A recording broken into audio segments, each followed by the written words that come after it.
কখনো কি ভেবে দেখেছ যে নামাজ, যেটা দিনে মাত্র 5 বার, যেটার জন্য কয়েক মিনিট সময় লাগে, সেই নামাজই কিয়ামতের দিন একজন মানুষকে জান্নাত আর জাহান্নামের মাঝখানে দাঁড় করিয়ে দিতে পারে?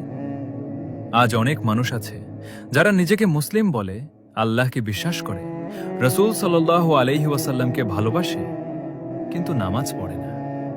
কেউ অলসতার কারণে, কেউ ব্যস্ততার কারণে, আবার কেউ ভাবে এখন না, পরে শুরু করব। কিন্তু যদি সেই পরে আর কখনো না আসে? বন্ধু, মৃত্যু কখনো বলে আসে না। সে যুবক বৃদ্ধ দেখে না, ধনী গরিব দেখে না। যখন সময় আসে তখনই আসে, আর তখন কেউ আর একটি সিজদা করার সুযোগও পায় না।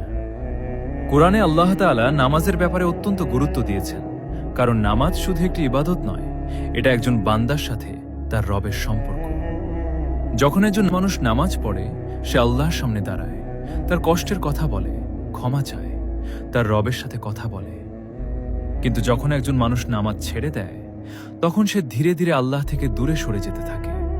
আর সবচেয়ে ভয়ঙ্কর বিষয় হলো, অনেক মানুষ বুঝতেই পারে না যে সে কত বড় ক্ষতির মধ্যে আছে। রসূল সাল্লাল্লাহু আলাইহি ওয়াসাল্লাম বলেছেন, কিয়ামতের দিন বান্দার সর্বপ্রথম হিসাব হবে নামাজের। যদি নামাজ ঠিক থাকে, তাহলে অন্যান্য আমলের হিসাবও সহজ হবে। আর যদি নামাজই নষ্ট হয়ে যায়, তাহলে বিষয়টি অত্যন্ত ভয়াবহ। একটু চিন্তা করো, যে আমলটির হিসাব সবার আগে নেওয়া হবে, সেটাকেই যদি আমরা গুরুত্ব না দিই, তাহলে আমাদের অবস্থা কি হবে? বন্ধু, আজ হয়তো তোমার ব্যবসা আছে, চাকরি আছে, পরিবার আছে, অনেক ব্যস্ততা আছে, কিন্তু কবরের ভিতরে এসবের কোনোটাই তোমার সাথে যাবে না।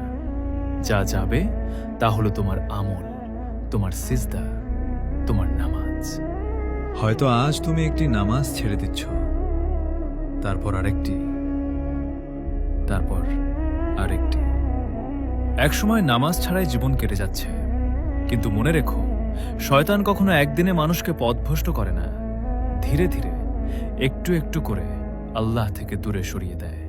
আর নামাজ ছেড়ে দেওয়া সেই দূরে সরে যাওয়ার সবচেয়ে বিপজ্জনক ধাপগুলোর একটি।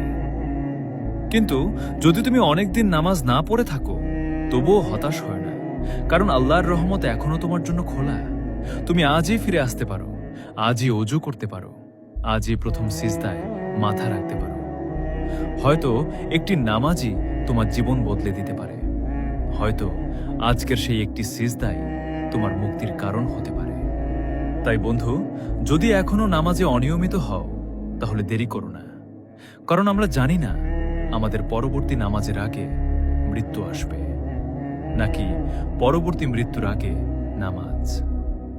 আল্লাহ আমাদের সবাইকে 5 ওয়াক্ত নামাজের হেফাজত করা তৌফিক দান করুন, আমিন।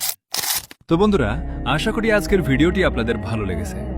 ভিডিওটি থেকে যদি সামান্য হলেও উপকৃত হয়ে থাকেন, তাহলে অবশ্যই একটি লাইক দিয়ে আপনার মতামত কমেন্টে জানাতে ভুলবেন না। আর আপনি যদি এখনো আমাদের চ্যানেলটি সাবস্ক্রাইব বা ফলো না করে থাকেন, তাহলে নিয়মিত ইসলামিক ভিডিও পেতে চ্যানেলটি সাবস্ক্রাইব বা ফলো করে রাখুন। আজকের মতো বিদায় নিচ্ছি। ফিরে আসবো নতুন কোনো দিনে, নতুন কোনো ভিডিও নিয়ে। ততদিন পর্যন্ত সবাই ভালো থাকবেন, সুস্থ থাকবেন, আর মোস্ট ইম্পর্টেন্টলি তাকওয়ার সাথে থাকবেন। আমি জাহিদুল ইসলাম আজকের মতো বিদায় নিচ্ছি। আল্লাহ হাফেজ। আসসালামু আলাইকুম ওয়া রাহমাতুল্লাহ।